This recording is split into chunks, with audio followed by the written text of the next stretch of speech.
찬양했던 그 가사 그대로이죠. 시편 62편. 다윗이 이렇게 노래를 하고 있습니다. 오직 그만이 나의 반석이시오, 나의 구원이시오, 나의 요새이시오, 나의 산성이시오, 나의 방패이시다. 그래서 내가 이제는 더 이상 크게 흔들리지 않을 것이다. 이렇게 노래를 하고 있습니다. 이 말씀을 하는데 정말 마음에 크게 울림이 있었습니다. 다윗은 그러죠. 더 이상 나는 크게 흔들리지 않을 것이다. 우리는 같은 하나님 믿고 있지 않습니까? 다윗이 믿는 하나님과 제가 믿는 하나님이 다르지 않거든요.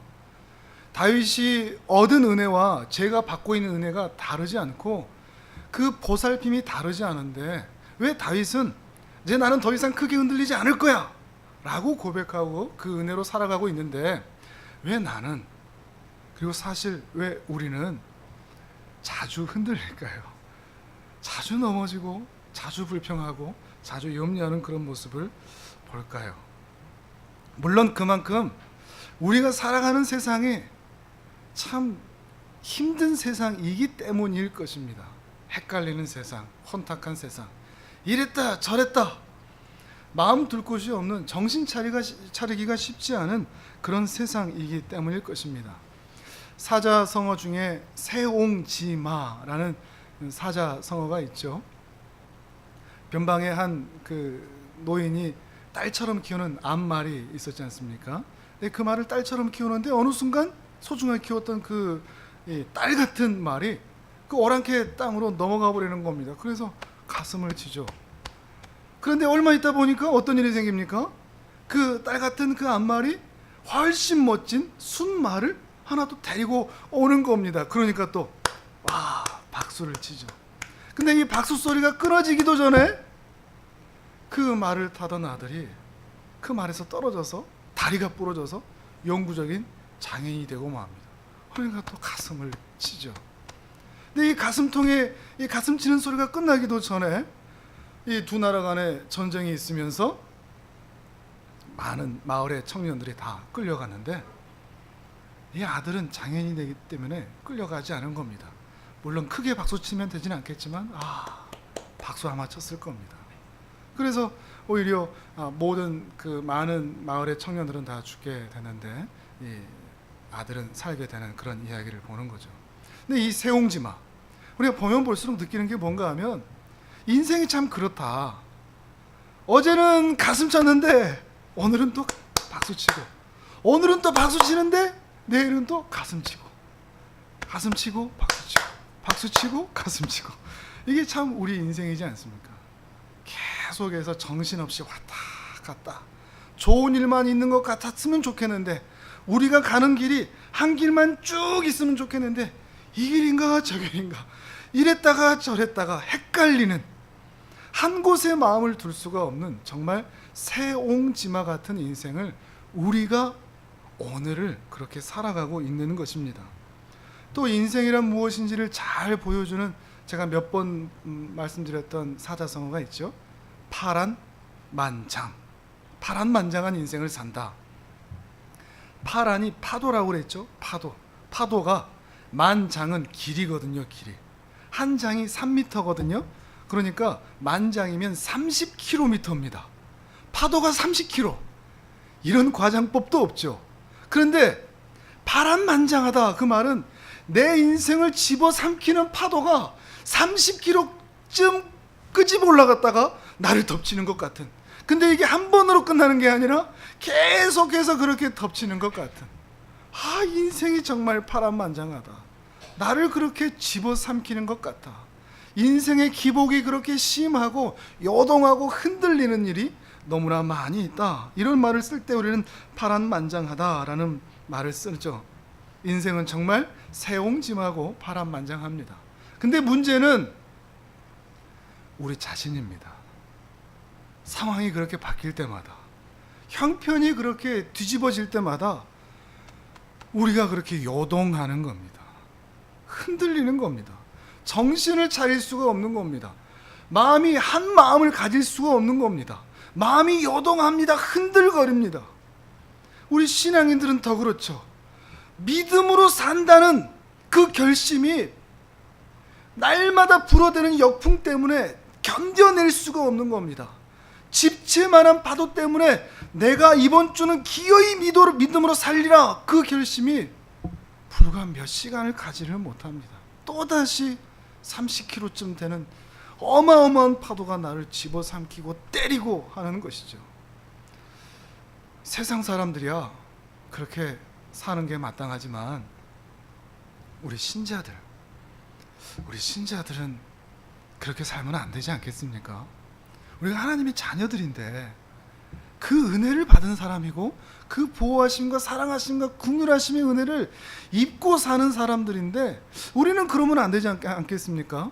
이랬다 저랬다 새옹지마 같은 정신없는 가슴치며 박수치는 일들이 반복되는 이 일상에서, 파도가 수없이 때리는 이 일상에서 그렇게 파도가 쳐도 늘 그 자리에 견고하게 서 있는 바위섬 같은 삶을 우리도 살아야 되지 않을까요?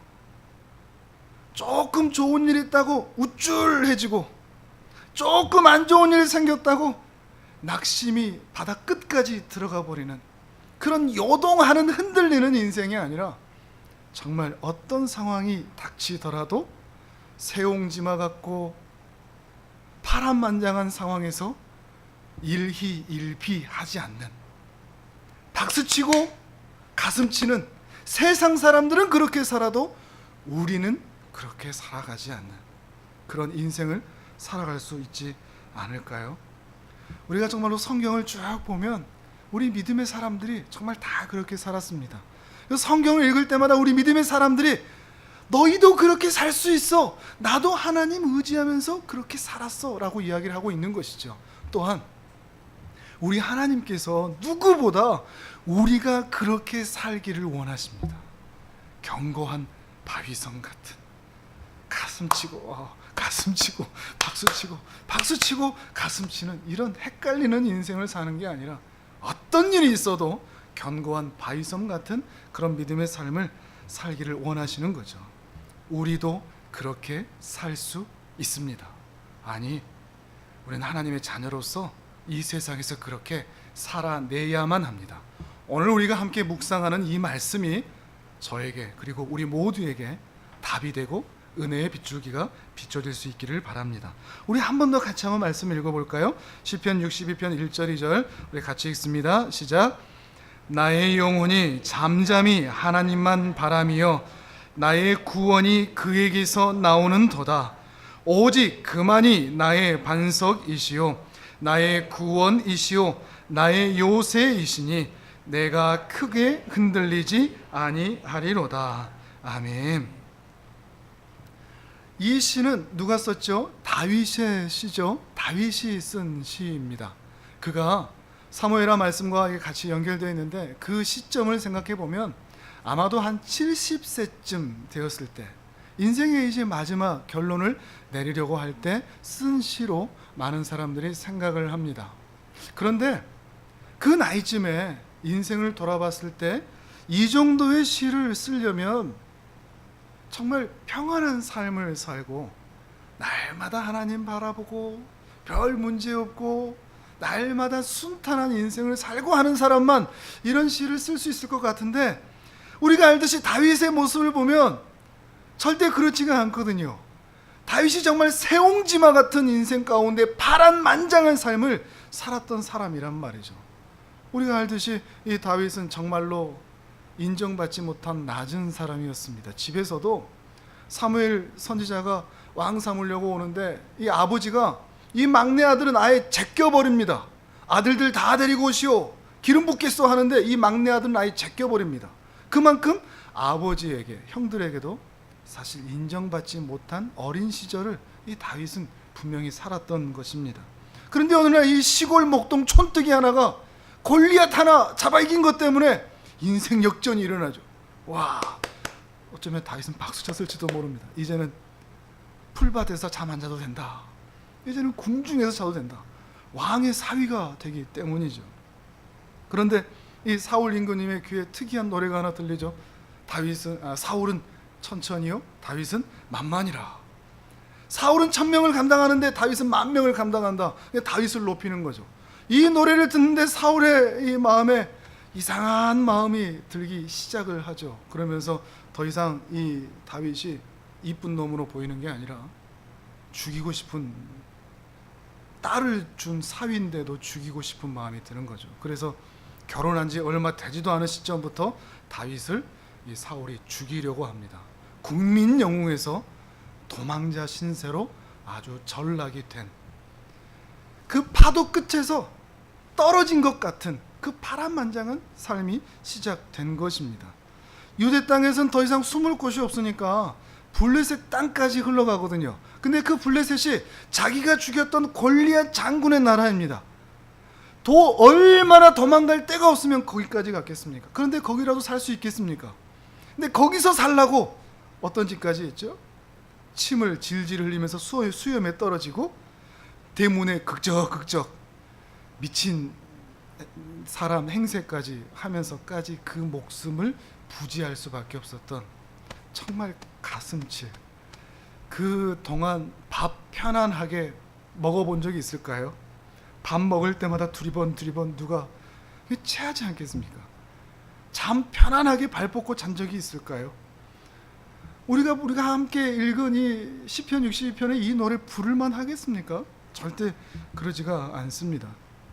그런데 그래도 우여곡절 끝에 사울이 죽으니까 이제 끝났다, 고생 끝났다. 그리고 사무엘의 예언대로 왕이 되죠. 근데 그것도 얼마 그렇게 가지 않은 것 같습니다. 목욕하고 있는, 저기 멀리 옥상에서 목욕하고 있는 한 여인을 너무 길게 보고 있다가 겁탈을 하게 되고, 그러면서 충직한 부하까지 죽이게 되는 그런 범죄가 그에게서 나타나면서부터 꼬이기 시작하죠. 아들놈이 이봉 동생을 겁탈하는 일이 있고, 또 하나 또 괜찮은 아들놈 하나가 또 자기가 왕 되겠다고 아버지를 쫓아내는 일들이 생겨나는 일들을 경험하게 되는 거죠. 정말 파란만장한 인생입니다. 만약에 여러분이 정말로 다윗 같은 삶을 살았다면 70세쯤 되었을 때, 인생의 마지막이 되었을 때 여러분 어떤 노래를 부를 것 같습니까? 내 인생 진짜 꼬인 인생이다. 나 진짜 힘들었다. 사실 이런 말밖에 나오지 않지 않겠습니까? 근데 다윗이 부른 이 노래, 그런 절망적인 내용이 없습니다. 그런 비극의 노래를 부르지를 않습니다. 청년의 노래 같지 않습니까? 날마다 은혜로 소망 가운데 사는 사람의 노래 같지 않습니까? 궁금한 거죠. 다윗은 어떻게 이렇게 그렇게 새옹지마 같은 인생 가운데 파란만장한 삶을 살았으면서 그 무수히 치는 파도 가운데서도 견고한 바위섬처럼 이렇게 담대하게 당당하게 살 수 있었을까? 그리고 오늘 이 말씀에서 우리에게 그 답을 알려주고 있습니다. 뭐라고 얘기하죠? 오직 그만이 나의 반석이시기 때문이다. 하나님이 나의 반석이셔. 그러니까 내가 흔들리지 않아 라고 말하고 있는 것입니다. 한 번 더 읽어볼까요? 시편 62편 1절 2절 한 번 더 읽습니다. 다윗의 마음으로 같이 한번 읽어보시죠. 시작. 나의 영혼이 잠잠히 하나님만 바라며 나의 구원이 그에게서 나오는 도다. 오직 그만이 나의 반석이시요 나의 구원이시요 나의 요새이시니 내가 크게 흔들리지 아니하리로다. 아멘. 크게 흔들리지 않을 거다. 그 말은 여전히 다윗이 무너질 수밖에 없는 그런 상황들이 여전히 빈번하다는 겁니다. 여전히 새옹지마 같은 삶을 살고 있고 파란만장한 그런 삶을 살고 있다는 것을 말하고 있습니다. 그러나 나는 오직 그만이 나의 반석이시니 나는 더 이상 크게는 흔들리지 아니하겠다라고 말하고 있는 것입니다. 이 말은 자신은 지금 자기 발밑에 안반이 있다, 나는 지금 그 위에 서 있다라고 말을 하고 있는 겁니다. 그 반석이 근데 변함이 없는 반석이다. 그 반석 위에 내가 서 있다 얘기하는 거죠. 다윗이 흔들거리지 않는 이유는 다윗이 믿음이 좋아서가 결코 아닙니다. 반석이 막 흔들거리는데 이 다윗이 균형 감각이 좋아서도 결코 아닙니다. 살아가는 환경이 어떠하든 그냥 조금 무던한 성격이어서 뭐 그러든지 말든지 이런 성격이어서도 아닙니다. 다윗이 흔들거리지 않는 이유는 자기가 서 있는 이 안반이 어떤 상황에서도 흔들거리지 않기 때문에, 그 안반 위에 내가 서 있기 때문에 내가 더 이상 흔들거리지 않는다고 말하고 있는 것입니다. 여호와는 나의 반석이시다. 이것을 히브리어로 여호와 추리라고 얘기합니다. The Lord is my rock. The Lord is my rock. 여기서 이 반석이라는 이 단어가 그냥 큰 돌 정도가 아니라, 그 북극 같은 데 보면 이 빙산이 있으면 눈에 보이는 거는 빙산이 작은데 그 밑에는 엄청나게 큰 그런 빙산들도 있지 않습니까? 그런 바위를 말합니다. 기중기로 아무리 깨도 깨지지 않는 엄청나게 큰 암반, 돌 덩어리, 바위 덩어리, 깊이 뿌리 내려 있는, 지진이 일어도 흔들리거나 뿌리채 뽑혀지거나 깨지지 않는 그런 암반, 그 암반이 바로 하나님이시고, 나는 지금 그 위에 있고 그 위에 있기 때문에 나는 흔들거리지 않는다라고 말하고 있는 겁니다. 파도가 수없이 때리는데도 흔들리지 않는 바위섬 같은 삶을 살 수 있었던 이유, 하나님을 자신의 안반으로 삼았기 때문이고, 하나님이라는 안반 위에 그의 인생을 세웠기 때문입니다. 그런데 좀 이상하지 않습니까? 우리는 모릅니까? 하나님이 우리 반석인지? 우리도 알잖아요. 모르십니까? 다 알잖아요. 하나님이 반석이죠. 하나님이 우리 구원이시죠. 하나님이 우리 요새시죠. 우리 방패시죠. 우리도 다 압니다. 근데 왜 다윗은 똑같은 믿음을 가지고 있고 똑같은 하나님의 은혜를 받고 있는데, 왜 다윗은 크게 흔들리지 않는데 왜 우리는 이렇게 흔들리죠? 무슨 차이가 있을까요? 우리도 압니다. 하나님이 반석이시다. 하나님이 구원이시다. 하나님이 요새시다. 근데 다윗은 하나가 더 있습니다. 하나님은 나의 반석이다. 내 반석이다. 내가 그 위에 있다. 하나님은 내 구원이시다. 하나님은 내 요새시다. 그 은혜가 내게 있다. 내가 하나님의 자녀다. 라는 나를 향한 은혜를 분명히 알고 있었기 때문입니다. 여호와 추리가 영어로 뭐라고요? The Lord is my rock. The Lord is rock이 아니라, 하나님은 반석이시지. 그게 우리와 차이입니다. 다윗은 오늘 우리에게 이걸 알기를 바라고 있습니다. 여호와는 내 반석이야. 나의 반석으로 삼아야 돼. 내가 그 반석 위에 있어야 돼 라고 말을 하고 있는 겁니다. 바람이 그냥 지나가되 그 지나가는 바람을 동력으로, 힘으로 삼기 위해서는 바람개비 하나를 크게 세워야 그 바람개비를 통해 바람이 동력이 되죠. 하나님이 하나님인 거 다 아는데, 그 하나님이 내 하나님이 되어서 내가 살아가는 인생의 힘이 되게 하려면 바람개비 하나를 든든히 세워야 됩니다. 그게 인칭 대명사 마이입니다. 내 하나님이라는, 나의 하나님이라는 그 인식이 분명히 있을 때 우리도 다윗처럼 든든한 인생을 살 수 있다는 거죠. 그런데 수많은 신자들이 여호와가 반석인 걸 아는 것으로 끝내버립니다. 하나님이 요새시 그거 모르는 사람이 어디 있어? 그걸로 아는 걸로 다 끝납니다. 지식으로 끝나버린다는 거죠. 근데 그 반석인 걸 아는데 그 반석인 것이 내 삶에 힘이 되지는 않습니다. 그 반석인 걸 아는 것이 내 삶에 흔들거리지 않도록 붙잡아주는 것은 아니라는 것이죠. 수많은 신자들이 마찬가지로 구원받았다는 거 압니다. 자신이 하나님의 자녀라는 것도 알고, 성령 하나님이 언제나 나와 동행하신다는 것도 알고, 내가 영생을 얻었다는 것도 알고, 내가 언제 천국에 간다는 것도 압니다. 근데 그게 머리로만 있습니다. 지식으로만 있는 것이라는 거죠. 내가 바로 그 구원받은 하나님의 자녀고, 내가 그 영생을 소유하고 있으며 그 성령 하나님이 나와 함께 계시다는 인식은 가지고 있지 못하기 때문에 흔들거리는 겁니다. 근데 사람들은 이것을 헷갈려하기 때문에 나 예배 드렸는데, 나 말씀 드렸는데, 나 그거 다 아는데, 근데 나는 왜 이렇게 힘들지? 라고 의문을 갖고 있는 거죠. 아는 것은 신앙이 아닙니다. 그건 지식이죠. 신앙은 그 모든 아는 것이 내 것이 될 때입니다. 반석이신 하나님이 나의 하나님이 될 때 우리도 하나님의 은혜 가운데 바위섬 같은 삶을 살 수 있다는 것이죠. 어떻습니까? 하나님이 반석이신 것 때문에 흔들리지 않으십니까? 내가 구원받았다는 게 그 힘든 일을 이겨낼 때 힘이 됩니까? 내가 영생을 소유하는 것 때문에 내가 괴로운 일을 만났을 때 나를 웃게 만들어 줍니까? 성령님이 나와 함께 계신다는 그 사실 때문에 너무나 외로울 때도 위로가 됩니까?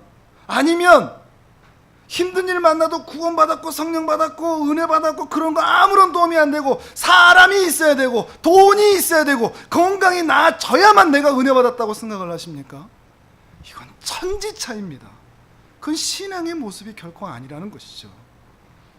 그런데 어떤 사람은 상황이 그 모양이고 새옹지마 가슴 치는 일들로 마음이 힘들어도, 파란만장한 인생으로 수없이 파도가 내 인생을 치는 것 같아도 내가 구원받았지, 이걸로 힘이 나는 사람들이 있더라는 거죠.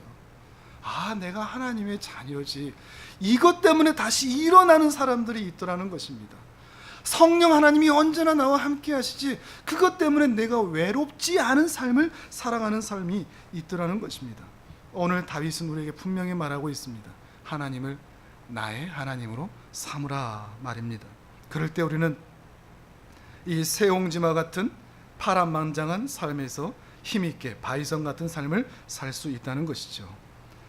우리는 먼저 새옹지마 같은 인생 가운데서 정말로 하나님을 나의 하나님으로 신뢰하는 인생으로 살아야 할 것입니다. 하나님을 진실로 신뢰하시기를 바랍니다. 왜 그럴까요? 새옹지마 같은 인생이라고 그랬죠. 세상은 다 바뀝니다. 철학이라는 것도, 과학이라는 것도, 의술이라는 것도 완성품이라는 것이 없습니다. 계속해서 발전되고 계속해서 뒤집어집니다. 바뀌어집니다. 사람도 그렇죠. 언제나 내 편인 줄 알고 언제나 내 곁에 있을 줄 알았는데 또 나를 등지는 일이 생길 수도 있습니다. 그러나 새옹지마 같은 인생에서 영원히 변하지 않는 것이 있습니다. 우리는 그 분을 신뢰하는 것입니다. 바뀌는 것을 신뢰하는 것이 아니라, 뒤집어지는 것을 우리가 의지하는 것이 아니라 영원히 변하지 않는 것을 바라보고 그분을 신뢰할 수 있는가 하는 것이죠. 히브리서 13장 8절에서는 우리에게 이렇게 말하고 있습니다. 함께 읽습니다. 시작. 예수 그리스도는 어제나 오늘이나 영원토록 동일하시니라. 아멘. 이것이 우리에게 힘이 될 수 있기를 바랍니다. 주님이 우리를 사랑하신다고 했는데 오늘 사는 게 마음에 안 든다고 너 이제 끝, 이러지 않으신다는 거죠. 한번 우리를 사랑하시기로 한 그 은혜로운 작정이 뒤집어지는 일이 없는 겁니다. 내가 이 모양이어도 파란만장한 삶, 여기에서 일희일비하며 가슴치며 박수치며 하는 삶을 그렇게 살고 있어도 하나님의 그 사랑은 나를 향해서 뒤집어지지 않기 때문이죠. 그래서 우리는 그 주님을 신뢰합니다. 야고보서에서는 또 이렇게 얘기합니다. 화면을 보면서 같이 읽습니다. 시작. 각양 좋은 은사와 온전한 선물이 다 위로부터 빛들의 아버지께로서 내려오나니 그는 변함도 없으시고 회전하는 그림자도 없으시니라. 아멘. 하나님은 변하지 않으십니다. 변하지 않는 하나님을 진실로 신뢰하고 붙잡을 때 우리도 흔들리지 않는 삶을 살 수 있다는 것입니다. 또한 이사야서 26장 3절과 4절에서는 이렇게 얘기합니다. 화면을 보시면서 함께 읽습니다. 시작. 주께서 심지가 견고한 자를 평강하고 평강하도록 지키시리니 이는 그가 주를 신뢰함이니이다. 너희는 여호와를 영원히 신뢰하라. 주 여호와는 영원한 반석이심이로다. 아멘. 주 여호와는 영원한 반석이시니 너희는 영원히 그 주를 신뢰하라. 그것을 3절에서 이렇게 얘기하죠. 주께서 심지가 견고한 자를 똑같이 이랬다 저랬다 가슴치고 박수치고 하는 인생을 사는 게 아니라 아무리 파도가 쳐도 그 자리를 견고히 지키는 든든한 바위섬처럼 사는 자에게 평강의 은혜를 더하신다는 것입니다. 이렇게 사는 사람들의 특징이 한 가지 있습니다. 그것은 언제 어디서나 이 주님을 향하여서 기도한다는 것입니다. 기도한다는 것은 내가 내 반석에 계신 하나님을 신뢰한다는 표징이 됩니다. 어떤 상황에서도 기도하는 거죠. 흔들립니까? 그러면 기도하는 겁니다. 누가 나를 좀 도와줄까? 사람을 찾는 게 아닙니다. 흔들릴 때 기도하십시오. 불안하십니까? 불안하면 당연합니다. 불안한 게 당연합니다. 우리 인생에서 그때 기도하는 겁니다. 외롭습니까? 외로운 게 당연합니다. 그때 기도하는 겁니다. 하나님의 은혜를 구하며 기도하는 것이죠. 기도로 모든 삶을 하나님께 연결시켰던 다윗처럼 우리도 모든 상황에서 하나님께 기도로 연결하여 하나님을 나의 하나님으로 믿고 사는 것입니다. 또한 이 하나님을 영원히 신뢰할 뿐만 아니라 파란만장한 인생에서 그가 붙드심을 믿고 사는 것입니다. 그가 붙드십니다. 그가 붙드신다는 것을 정말 잘 알았던 한 사람이 있습니다. 그 사람은 에레미야입니다. 이 에레미야 선지자가 에레미야 애가라는 책을 썼는데, 애가 슬픔의 노래지 않습니까? 얼마나 슬픈 노래겠습니까?